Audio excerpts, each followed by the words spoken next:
versos 8 e 9.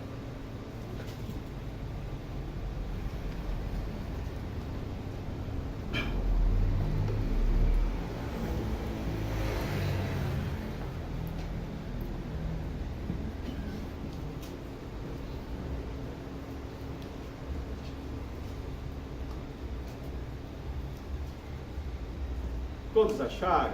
Sim. Palavra do Senhor. Vou esperar as irmãs acharem. Isso. Uma forcinha.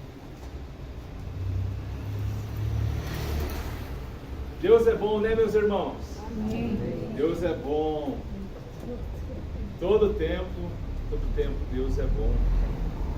Graças a Deus não está chovendo. Está quente, mas não estamos numa air fryer como esses dias foi. Graças a Deus. Efésios capítulo de número 2, versos 8 e 9. Pois vocês são salvos pela graça, por meio da fé.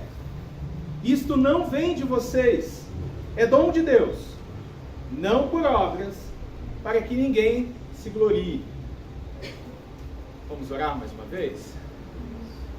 Deus e Pai de nosso Senhor Jesus Cristo, Teu Espírito Santo ilumine nosso coração, nossa mente nesse momento.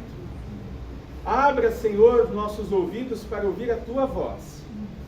Não permita, Senhor, que eu traga algo que não seja da Tua palavra, mas pelo contrário, que Tua palavra, viva e eficaz, possa entrar no coração de cada um dos meus irmãos que aqui estão. Para a Tua glória e para o Teu louvor, nós oramos em nome de Jesus, nosso Salvador. Salvos pela graça. Esse é o tema do meu sermão nessa noite, do nosso primeiro sermão. No dia 26 de outubro de 2024, alguns dias antes de comemorarmos a Reforma Protestante, nós nos reunimos com alguns irmãos que aqui estão para a primeira reunião do grupo base, dessa que está sendo agora, a partir de agora, chamada Igreja Batista Salvos pela Graça. Naquele dia mesmo, naquele primeiro encontro, nós discutimos alguns possíveis nomes para uma igreja. E é comum, geralmente, quando você ouve falar de Igreja Batista, é a primeira Igreja Batista, a segunda Igreja Batista, terceira Igreja Batista, né? Igreja Batista Central. Inclusive, conversando com um dos meus mentores, ele falou assim: olha, Fernando, tem dificuldade, porque eu sempre fui membro de igreja, de primeira igreja, de segunda igreja, de terceira igreja. Mas, em janeiro de 2025, esse grupo refletiu, orou e chegou a uma conclusão que o melhor nome para uma igreja, para nossa igreja, seria Igreja Batista Salvos pela Graça. Porque esse nome, essa expressão, essa identidade, ela carrega muito de cada um de nós. Porque quem somos nós? Nós somos aqueles que foram salvos pela graça. Porém, mais do que o nome de uma igreja, salvos pela graça é uma das verdades mais importantes da Escritura Sagrada. Além de ser também um dos pilares da Reforma Protestante. Nessa noite eu quero compartilhar com vocês um pouco sobre esse tema, sobre esse assunto nesse texto. E o meu principal objetivo, meus irmãos, ao final dessa mensagem é que o seu coração, ele esteja rendido ao Senhor Jesus Cristo. Ele esteja completamente rendido ao nosso Deus e Pai. Nesse sermão, desses 2 versículos, nós temos pelo menos 3 pilares que foram fundamentais na Reforma Protestante. Nós temos o primeiro deles, que é somente a graça. Nós temos o somente a fé. E nós temos o glória somente a Deus. E nós veremos cada um desses pontos nessa noite. Mas antes disso, eu quero compartilhar com você algumas informações que vão te ajudar a caminhar comigo nessa jornada. Quando você pega a carta de Paulo aos Efésios e se você pode resumir toda a carta em uma pequena frase ou em um pequeno tema, a carta de Paulo aos Efésios ela revela para nós a obra do Deus triuno para salvar seu povo, meus irmãos. Se você ler os 6 capítulos, você pode resumir os 6 capítulos nessa frase. Ela nos revela a obra de Deus para salvar seu povo, sua igreja. Nesse texto em especial, nós percebemos também que Paulo vai usar uma linguagem, algumas palavras que ele vai usar em Romanos, em Gálatas. Paulo, quando escreve essa carta, por volta do ano 60, 62 da era cristã, ele está preso. Ele foi um dos pastores que iniciou a igreja na cidade de Éfeso. Ele ficou durante 3 anos naquela igreja. E embora essa carta tenha sido escrita para um povo de um lugar específico, ela tem muito a falar para nós ainda hoje. E o texto sempre é melhor entendido quando nós interpretamos o que vem antes e o que vem depois. No primeiro capítulo, Paulo começa saudando os leitores da sua carta. Um costume que ele faz em quase todas as cartas. Em seguida, após saudar os leitores, Paulo fundamenta a posição desses leitores, aonde eles estão diante de Cristo, em Cristo.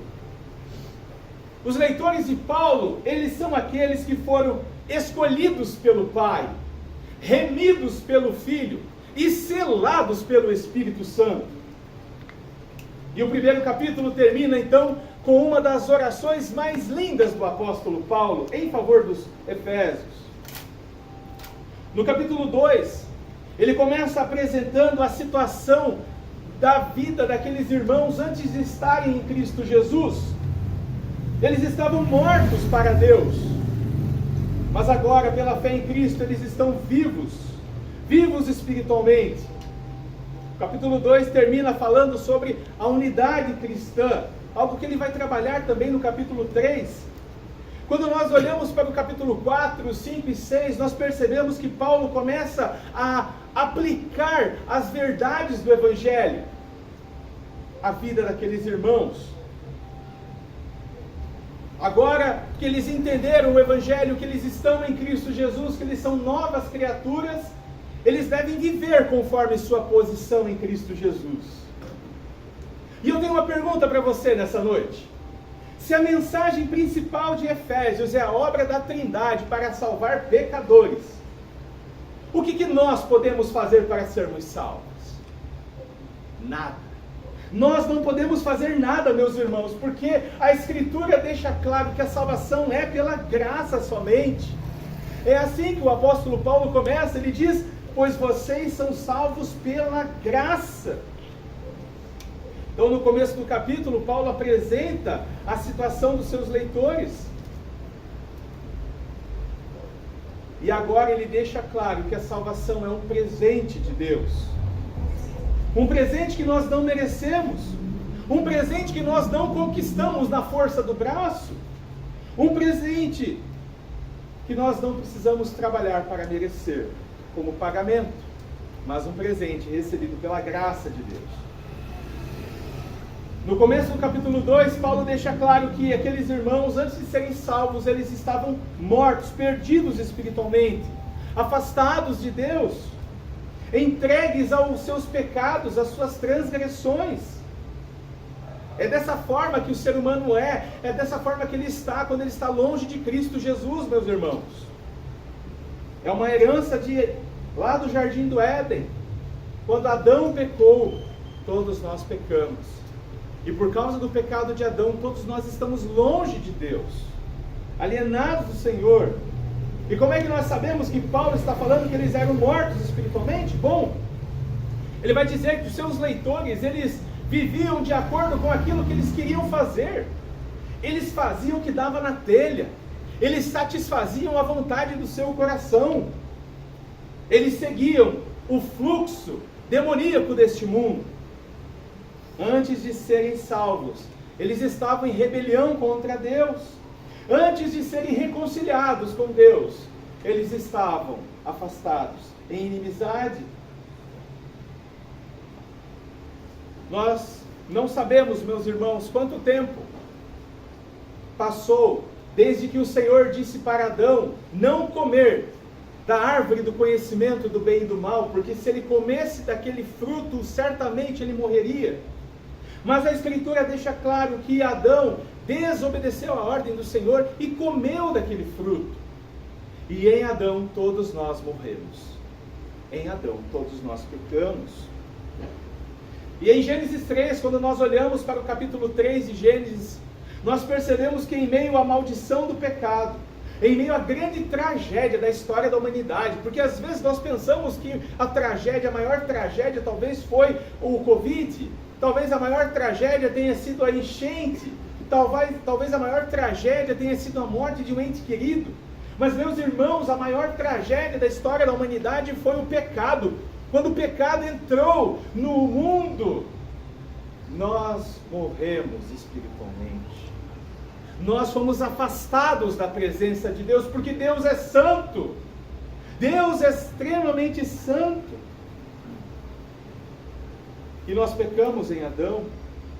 Nós pecamos por causa de Adão, e nós somos culpados do pecado de Adão, e nós podemos olhar para a nossa vida e perceber que somos pecadores juntamente com Adão, porque nós temos dificuldade, meus irmãos, de fazer aquilo que Deus exige.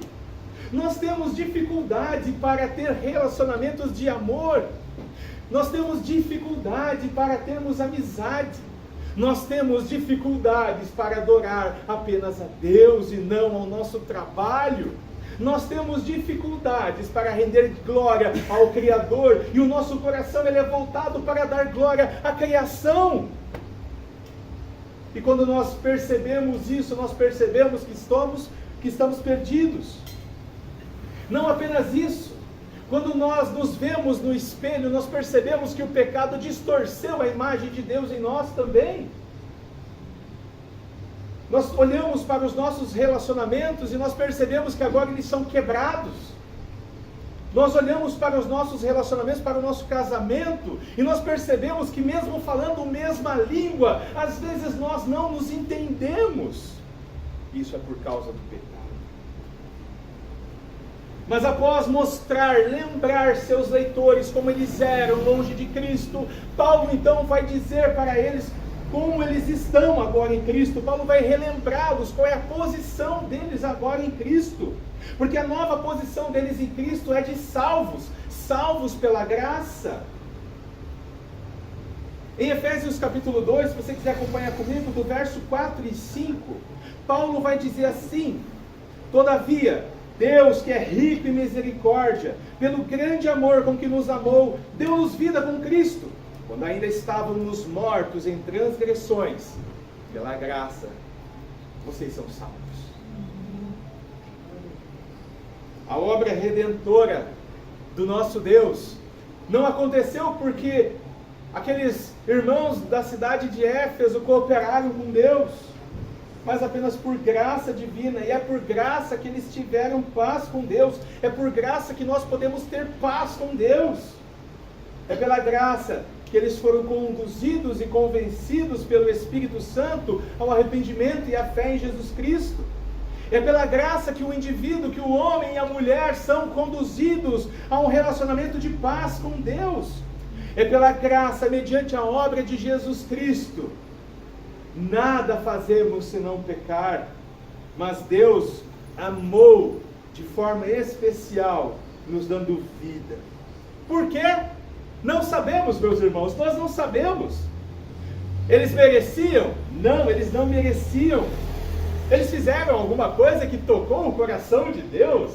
Talvez eles cantassem um hino bonito, que nem nós cantamos agora, que pudesse tocar o poderoso coração do Senhor, e então Deus fala assim: não, agora vocês cantaram tão bonito, eu tenho que salvá-los.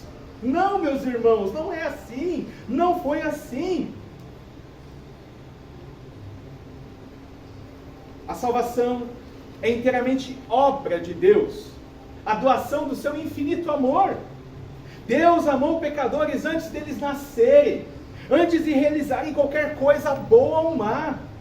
Deus escolheu homens e mulheres, não levando em conta o seu passado, o seu presente, o seu futuro. Deus escolheu indivíduos para serem adotados em sua família, para serem parecidos com Jesus Cristo, para serem transformados à imagem de Jesus Cristo. E Ele faz isso para o louvor da sua glória. Tão grande salvação é fruto da bondade e da graça misericordiosa de Deus. Meus irmãos, nesse momento eu quero fazer uma advertência para alguns de vocês.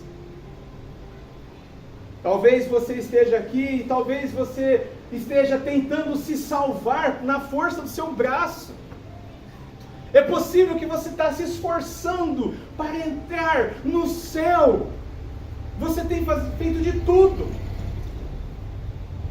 É possível que você tenha cumprido todos os rituais religiosos que o pastor, que o padre, que o sacerdote tenha estipulado para você.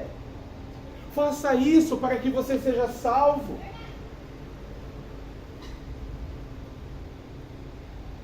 É possível que você deseje ser aprovado por Deus, e por causa desse desejo de ser aprovado por Deus, de ser aceito por Deus, você talvez tenha se submetido a loucuras.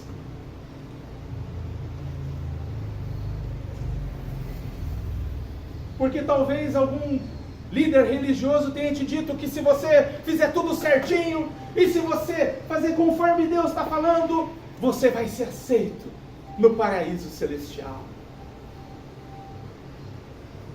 E eu quero que você fique comigo, porque Deus tem uma palavra para você nessa noite. Se você é essa pessoa, Deus tem uma palavra para você nessa noite.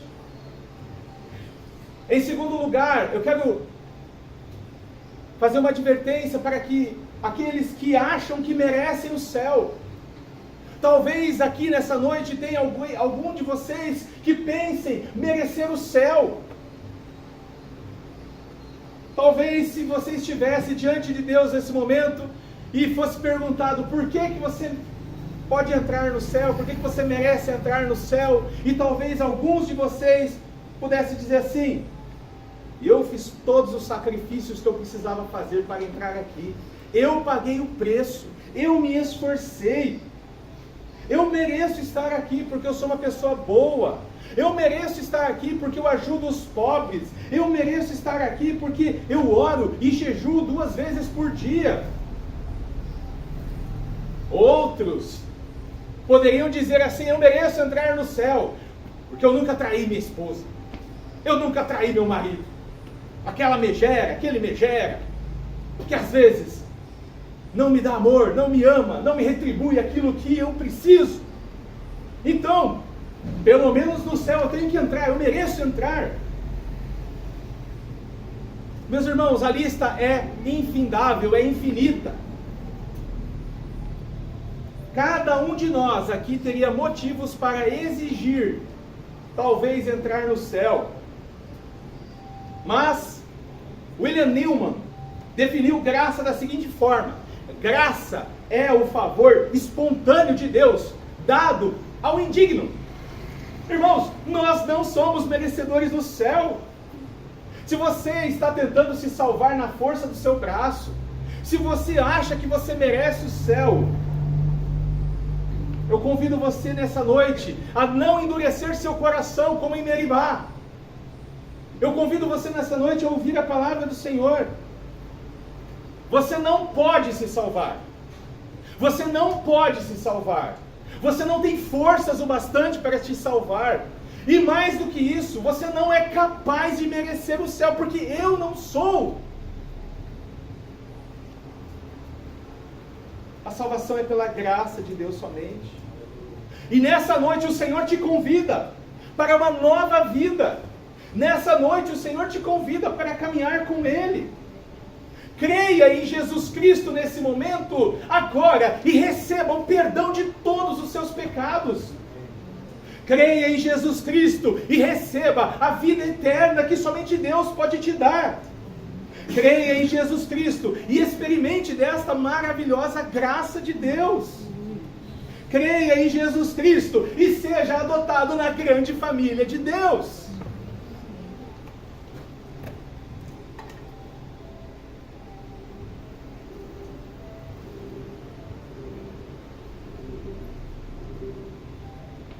Se a salvação é pela graça, como o homem pode receber esse presente? A salvação é um presente recebido pela fé em Cristo somente, meus irmãos. Efésios 2:8 vai dizer: pois vocês são salvos pela graça, por meio da fé. Isso não vem de vocês, é dom de Deus, é presente de Deus. Meus irmãos, a Escritura deixa claro que a salvação é presente de Deus, e nós devemos receber esse presente pela fé em Cristo Jesus.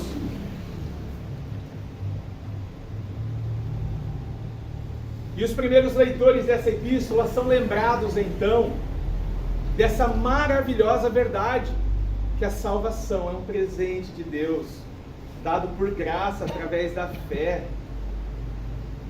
Mas que tipo de fé? Em Lucas, capítulo 7, versos 36 ao 50, o evangelista relata para nós o encontro de uma mulher pecadora com Jesus. O mestre estava jantando na casa de um homem extremamente religioso, que conhecia a palavra de Deus. Mas essa mulher chega por trás de Jesus segurando um frasco de perfume caríssimo. E diante de Jesus, ela se coloca aos seus pés, e as suas lágrimas lavam os pés de Jesus. E com os seus cabelos ela enxuga os pés de Jesus.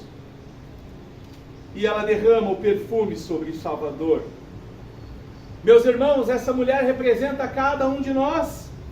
O que nós temos a oferecer a Deus? Nada. Nós não temos nada para dar para o Senhor. A única coisa que nós temos é pecado. Somente pecado, maldade. Mas essa mulher se lançou aos pés com fé e devoção.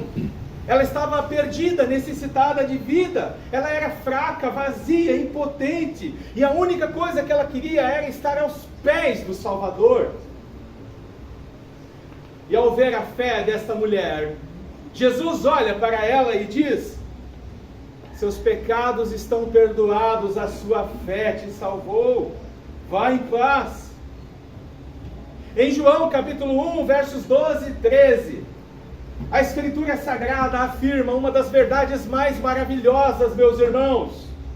Diz assim: contudo, aos que o receberam, aos que creram em seu nome, deu-lhes o direito de se tornarem filhos de Deus, os quais não nasceram por descendência natural, nem por vontade da carne, nem pela vontade de homem algum, mas nasceram de Deus. É pela fé, meus irmãos, é pela fé em Jesus Cristo que nós somos aceitos na família de Deus. É pela fé em Jesus Cristo que o homem se torna filho de Deus.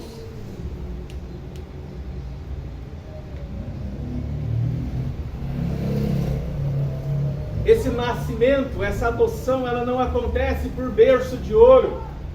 Ela não acontece porque é judeu. Porque não há mais judeu e nem gentio, não há grego, não há romano. Todos podem ser adotados na família de Deus. A adoção na família de Deus acontece apenas pela vontade soberana de Deus. Pela vontade de Deus, meus irmãos.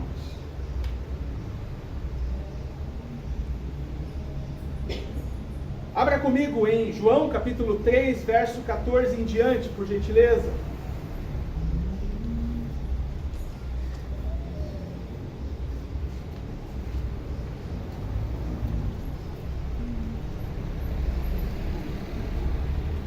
João capítulo 3, verso de número 14.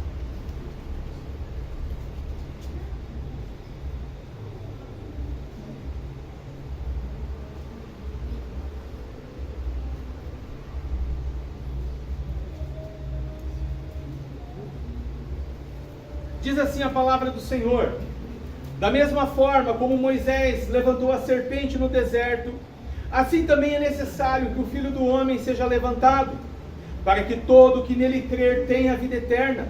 Porque Deus tanto amou o mundo que deu o seu Filho unigênito, para que todo que nele crer não pereça, mas tenha vida eterna. Pois Deus enviou o seu Filho ao mundo, não para condenar o mundo, mas para que este fosse salvo por meio dele. Quem nele crê não é condenado, mas quem não crê já está condenado, por não crer no nome do Filho unigênito de Deus. Meus irmãos, nós estamos vendo aqui uma citação de Números, capítulo 21, versos 8 e 9. Lá em Números, o que acontece? O povo de Deus se rebelou contra o Senhor, como de costume, murmuraram contra o Senhor. Então Deus colocou serpentes venenosas no meio do seu povo para morder e matar aqueles que estavam se rebelando contra o Senhor. Mas o Senhor não apenas puniu o seu povo, porque Deus não é um Deus mau, carrancudo, carrasco. Deus é um Deus de graça, Deus é um Deus de amor. E Deus deu a ordem a Moisés: Moisés, levante, faça uma serpente de bronze, levante ela no madeiro, e diga para o meu povo que todo aquele que olhar para ela será salvo, será curado. Meus irmãos, quando o povo era picado e olhava para a serpente de bronze, eles eram curados. Mas agora Jesus, o Filho de Deus, afirma categoricamente que a única forma do ser humano ser salvo é olhando para Ele. E quando nós vamos para o final dos evangelhos, nós vemos que essa profecia, ela é cumprida plenamente. A mesma fé que os israelitas tiveram ao olharem para a serpente de bronze e serem curados, é a fé que nós devemos ter e olhar para o Cristo ressuscitado e sermos curados, não de uma doença, não de uma enfermidade, mas do pecado, meus irmãos, da morte, do afastamento de Deus. Jesus deixou promessa para cada um daqueles que nele creem. Não foi por acaso que você está aqui nessa noite. O Senhor trouxe você nessa noite. O Senhor trouxe você nessa noite. E você, o que você fez? Você respondeu, você aceitou o convite do Senhor para estar aqui. E é o que nós devemos fazer diante de Jesus, porque diante de Jesus, nós não podemos ficar em cima do muro. Diante do Salvador, nós devemos responder com fé e arrependimento.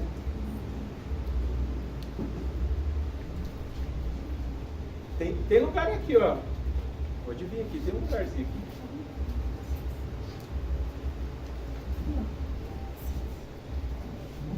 Sejam bem-vindos.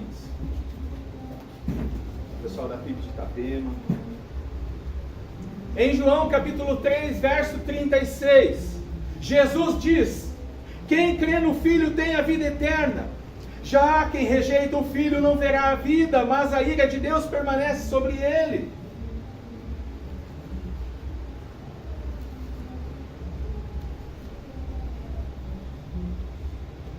Em João 6,40, Jesus diz: porque a vontade do meu Pai é que todo que olhar para o Filho e nele crer tenha a vida eterna, e eu ressuscitarei no último dia. Meus irmãos, eu não conheço muitos de vocês, mas se há alguém em nosso meio que ainda não creu em Jesus Cristo, ouça a voz de Deus nessa noite e creia em Jesus Cristo. Olhe para Cristo e viva. Olhe para Cristo e receba a vida eterna. Creia no Filho de Deus e seja adotado em sua família. O que eu preciso fazer para ser salvo? Crer e confessar. Crer em sua boca que Jesus Cristo é o Senhor e que Deus o ressuscitou dentre os mortos. Crer em seu coração, e confessar com sua boca. Confesse com sua boca que Jesus é Senhor. Creia em seu coração. Ouça a voz do Senhor nessa noite. Não endureça o seu coração como em Meribá. Se a salvação é pela graça, mediante a fé em Cristo Jesus, o homem precisa fazer mais alguma coisa para ser aceito por Deus? Não, porque a salvação não é por obras. Efésios 2, verso de número 9. Não por obras, para que ninguém se glorie.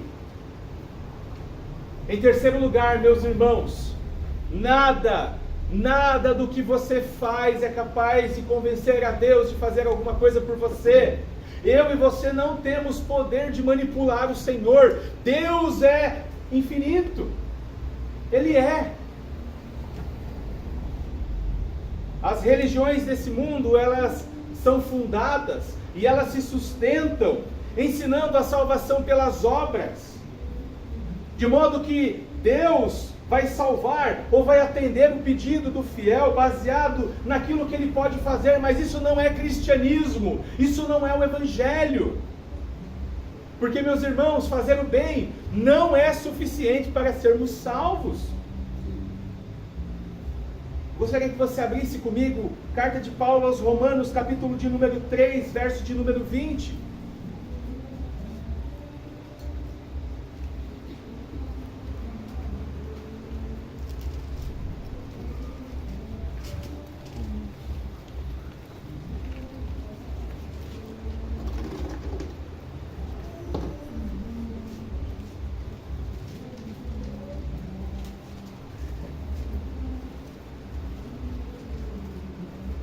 Romanos capítulo 3, verso de número 20, diz assim: portanto, ninguém será declarado justo diante dele, baseando-se na obediência à lei, pois é mediante a lei que nos tornamos conscientes do pecado. Meus irmãos, a lei de Deus, ela não foi dada para nos salvar. A lei de Deus, ela foi dada para nos dizer e nos mostrar que nós somos pecadores, porque nós não somos capazes de obedecê-la como Deus exige. Por mais obediente que você seja, por mais fiel que você seja, por mais que você se esforce, e eu tenho certeza, meus irmãos, que a maioria de vocês são pessoas corretas, eu tenho certeza, obrigado, que a maioria de vocês são pessoas que se esforçam para ser boas pessoas, mas a palavra de Deus nos mostra que nós não seremos declarados justos diante do Senhor com base naquilo que nós fazemos, com base na obediência da lei.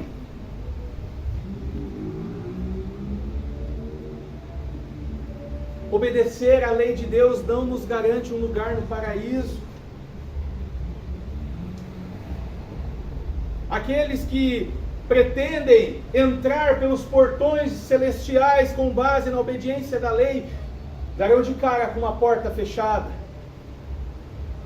e ninguém poderá abri-las. Continue comigo em Romanos capítulo 3, verso 21 agora. Mas agora se manifestou uma justiça que provém de Deus, independente da lei, da qual testemunham a lei e os profetas. Justiça de Deus mediante a fé em Jesus Cristo, para todos os que creem. Não há distinção, pois todos pecaram e estão destituídos da glória de Deus, sendo justificados gratuitamente por sua graça, por meio da redenção que há em Cristo Jesus. Deus o ofereceu como sacrifício para propiciação mediante a fé pelo seu sangue, demonstrando a sua justiça. Em sua tolerância havia deixado impunes os pecados anteriormente cometidos, mas no presente demonstrou a sua justiça, assim de ser justo e justificador daquele que tem fé em Jesus.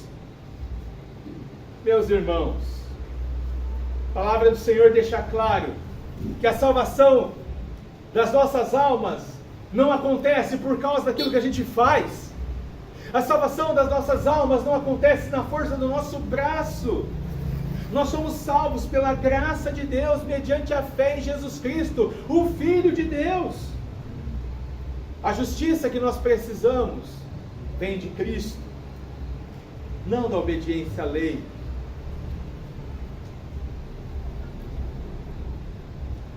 Vira a página, vai para Romanos capítulo 4, versos 1 em diante. Vamos comigo.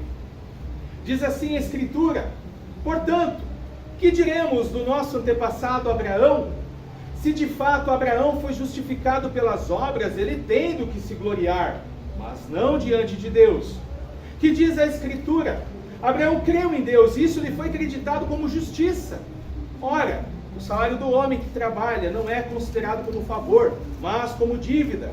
Todavia, aquele que não trabalha, mas confia em Deus, que justifica o ímpio, sua fé lhe é creditada como justiça, meus irmãos.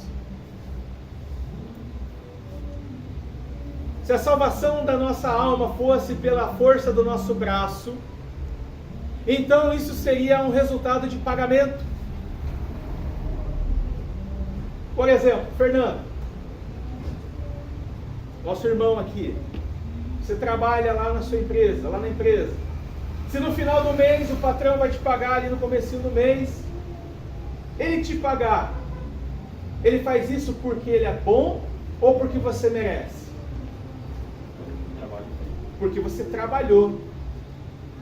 E se ele chegar para você, não, mas eu estou te dando isso aqui, você não tem que me exigir. Não, você vai dizer, não, é fruto do meu trabalho, meus irmãos.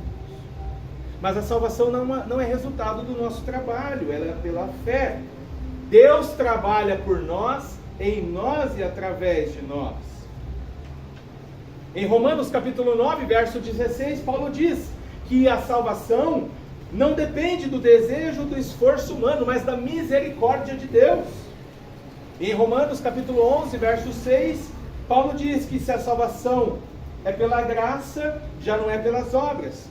Se fosse a graça, já não seria graça. Meus irmãos, eu quero nesse momento encorajar você a ter uma vida mais parecida com Jesus. E eu não quero confundir sua cabeça, fazer com que você acredite numa graça barata, porque alguns podem dizer, já que eu não sou salvo pelas obras, eu não preciso fazer nada, eu não preciso ajudar os outros, eu não preciso perdoar, eu não preciso ser generoso, eu não preciso nem ser fiel, já que eu sou salvo, não preciso fazer nada. Ser salvo pela graça, pela fé em Cristo somente, não por obras, sem cooperar com Deus, deve nos empurrar para fazer boas obras. Deve ter, sabe, aquela força para nos estimular para fazer boas obras. Nós não devemos fazer boas obras para sermos salvos, mas aquele que foi verdadeiramente salvo, ele é um praticante de boas obras. Ele ama, ele é generoso. Efésios 2, verso 10, vai nos ajudar a entender isso. A palavra do Senhor vai dizer, porque somos criação de Deus, realizada em Cristo Jesus, para fazermos boas obras, as quais Deus preparou de antemão, para que nós a praticássemos. Meus irmãos, você quer ver o efeito do pecado? É só você se olhar no espelho. Quando nós nos olhamos no espelho, nós vemos os efeitos do pecado em nossa vida. Quando nós olhamos para os nossos relacionamentos, nós vemos o efeito do pecado também. Mas quando nós somos salvos pela graça de Deus, por meio da fé em Cristo Jesus, nós começamos a olhar também uma mudança em nossa vida. Nós começamos a ver reflexos de Deus operando em nossa vida. Porque nós fomos amados agora por Deus e nós entendemos o amor de Deus, então não faz sentido eu ser amado por Deus, eu entender o amor de Deus e eu odiar o meu irmão em Cristo. Eu ir celebrar a ceia do Senhor e eu não puder nem olhar na cara do meu irmão porque eu estou com ódio dele, porque eu estou com raiva dele. Não faz sentido, meus irmãos. Não faz sentido. Não faz sentido eu ser tão amado por Deus e ser estúpido com minha esposa. Não faz sentido. Não faz sentido eu ser tão agraciado por Deus e ser estúpido com os meus irmãos, com os meus amigos, com os meus colegas, com os meus animais. Não faz sentido eu receber um amor tão grande de Deus e ter um coração tão apegado às coisas desse mundo. Não faz sentido. Porque aqueles que foram salvos pela graça de Deus, amam a Deus porque Deus os amou primeiro. E agora carregam a imagem de Deus, e essa imagem começa a refletir quem Deus é. E o amor de Deus na vida do crente começa a se materializar em palavras, em ações, nos relacionamentos, em palavras de esperança, em palavras de encorajamento, em palavras de ânimo, de fé, de amor, de graça, mas também de verdade. Aqueles que são salvos pela graça são generosos. Eles repartem o que têm. E Deus nunca deixa faltar. Deus não deixa faltar. Nós fomos salvos pela graça para representar de forma correta o amor de Deus nesse mundo. Nós fomos salvos pela graça para mostrar para esse mundo que Deus é verdadeiro, que Jesus Cristo é verdadeiro. E o nosso Senhor Jesus Cristo, na sua oração sacerdotal, ele vai dizer isso. O mundo vai me conhecer quando olhar para vocês e verem que vocês amam uns aos outros, não que vocês se mordem uns aos outros. A nossa vida, meus irmãos, reflete a nossa fé. A nossa conduta é o espelho do nosso credo. Por fim, eu fui aceito por Deus, eu devo então ficar orgulhoso? Não! Ninguém deve se orgulhar, porque a salvação é para a glória de Deus somente. É assim que Paulo termina o verso de número 9 do capítulo 2, ele diz assim: não por obras, para que ninguém se glorie. Meus irmãos, a nossa salvação, a sua salvação, ela é para a glória de Deus somente. Deus é glorificado quando homens e mulheres estão rendidos aos pés do Senhor Jesus. Deus é glorificado. Quando nós olhamos para a história da redenção, que nós olhamos para Gênesis, após o pecado, Deus vai em busca do homem. Não foi Adão que foi buscar Deus. Não foi Adão que foi correndo atrás do Senhor, pedindo: Senhor, me perdoe, eu pisei na bola, eu pequei, eu te desobedeci. Não, meus irmãos. Adão escuta os passos do Senhor andando no jardim e ele se esconde. Por que se escondeu, Adão? Porque tive medo.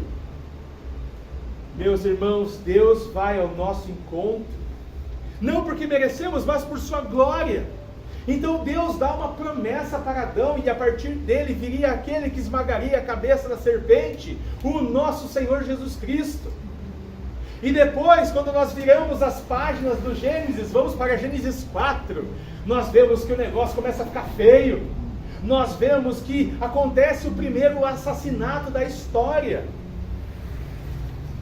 E não é de hoje que os irmãos têm problema. E aí nós vemos Deus novamente vindo para preservar o homem, para formar um povo. Deus separa Noé e sua família, depois Deus chama Abraão de Ur dos Caldeus, e promete a Abraão, e promete a Isaac e a Jacó: e em você serão benditas todas as nações da terra, porque de você virá aquele que esmagará a cabeça da serpente.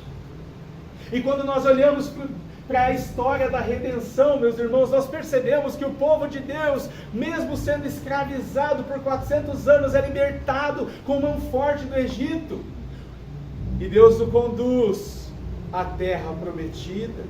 Muitos anos se passam até a promessa se cumprir, mas Cristo, nosso Salvador, vem. Ele nasceu de uma mulher chamada Maria, ela era virgem. E quando Cristo nasce, a esperança nasce.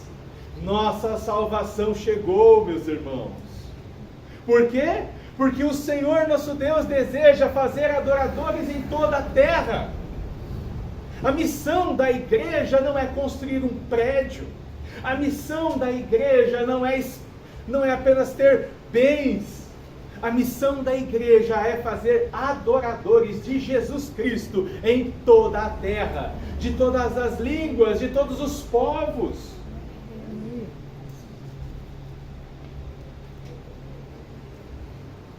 O orgulho não faz parte da redenção. Quando nós olhamos para Efésios e para as demais cartas de Paulo, nós percebemos que na metade delas ele ensina o Evangelho, e na segunda metade ele mostra como vivem aqueles que creram no Evangelho. Agora, o cristão ele é amigo de Deus, adotado em sua família, filho de Deus, pecados perdoados, inocente diante de Deus por causa da justiça de Cristo. E esses atos devem impulsionar o crente para uma vida de amor a Deus e ao próximo, a uma vida de amor, onde o orgulho, meus irmãos, é anulado. Abra comigo, 1 Coríntios, capítulo de número 1, verso de número 26, e eu já estou acabando.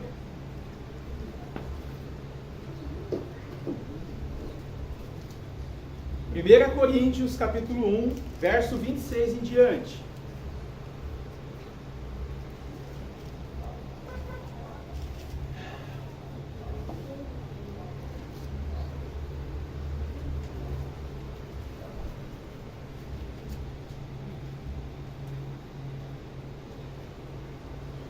Irmãos, pensem no que vocês eram quando foram chamados.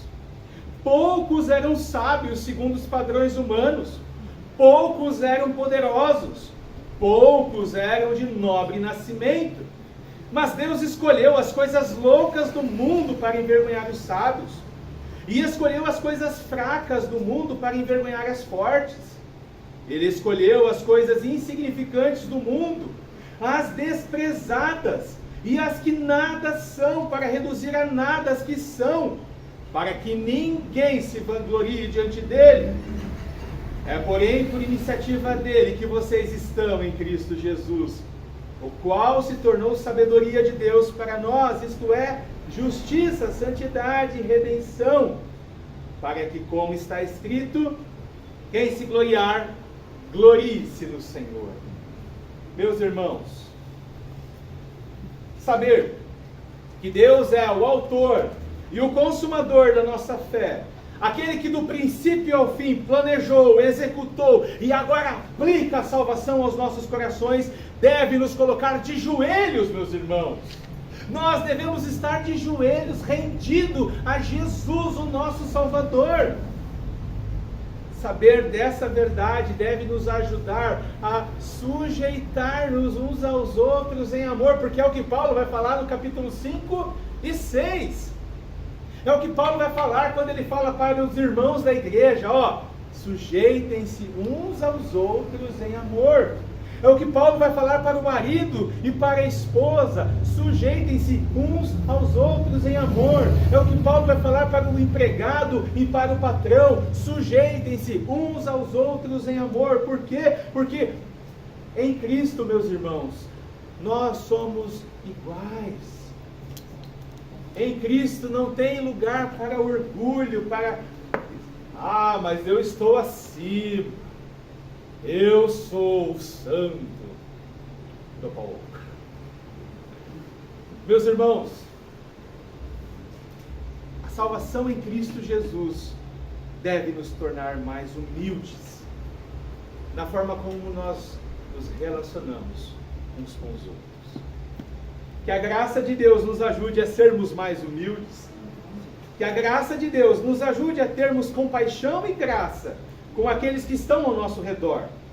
Que o nosso coração não deseje a glória que pertence a Deus somente. Que o Senhor nos ajude a compreender nossa posição em seu reino. Que o soberano nos faça enxergar que somos apenas instrumentos na mão do Redentor. Que o orgulho não encontre espaço em nosso coração. Que vivamos para a glória daquele que nos chamou das trevas para a sua maravilhosa luz. Vamos orar? Você pode curvar sua cabeça, fechar os seus olhos. Deus de nosso Senhor Jesus Cristo, Deus e Pai de nosso Senhor Jesus Cristo, nós te damos graça, Senhor, pela tua palavra, pelo teu evangelho. Senhor, que cada uma dessas verdades que foi exposta nessa noite, que ela possa entrar no mais profundo dos nossos corações e frutificar, Senhor, para a tua glória. Senhor, se há alguém entre nós que ainda não foi salvo, que essa pessoa receba tua palavra e que ela aceite seu convite para se arrepender e para caminhar contigo. Que o nosso coração esteja dobrado diante de ti. Nos abençoe, Senhor, nos guarde e nos conduza para a tua glória e para o teu louvor. Assim nós oramos em nome de Jesus Cristo, nosso Senhor. Amém, meus irmãos? Glórias a Deus. Vamos para essa ordem.